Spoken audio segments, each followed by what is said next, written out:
Thanks for joining us for your update from the City of Brooklyn Center, joined by the Mayor, April Graves. Welcome once again. Thank you. A few things to touch on as we start the year. First, new council, one new member and one returning member. Tell us about those folks.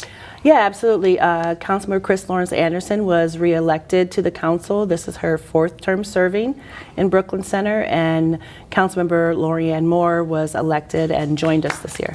And one of the first things they worked on is some legislative priorities and goals. Give us a little recap of those discussions and some of the main points the city's looking at.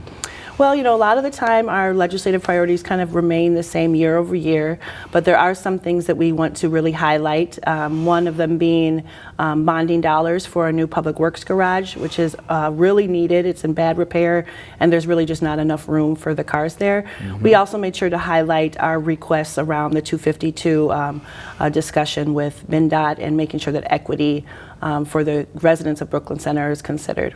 And those similar to the goals for the city, or are there some separate goals for the council and the staff itself as you look at the first of the new year?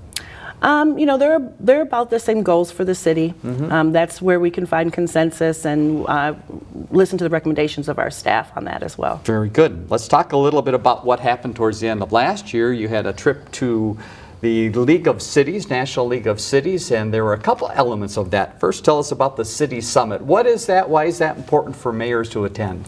Well, it's an opportunity to learn as well as network with other local elected officials, attend different trainings, find out about resources you can bring back to the city related to infrastructure, as well as any number of other topics.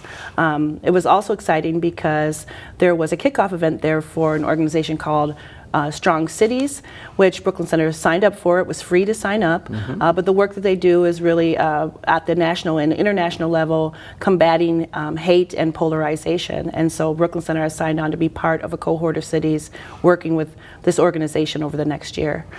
And that opportunity was not just yourself, but a staff person, also another council person as well. So kind of a team effort to get the city involved in this. Absolutely. And they're also hosting like monthly webinars, trainings on different topics related to polarization and fighting hate.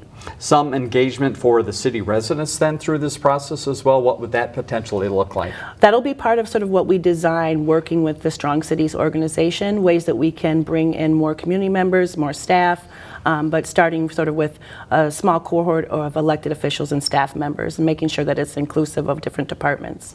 If you'd like to find out more, go to the city's website. You can find out more about that process and other events that are coming up in the city as well. Mayor, thanks again for your time. Look forward to talking to you again soon. Always my pleasure, Dave. Thank you. For more city stories, check out ccxmedia.org or find us on social media.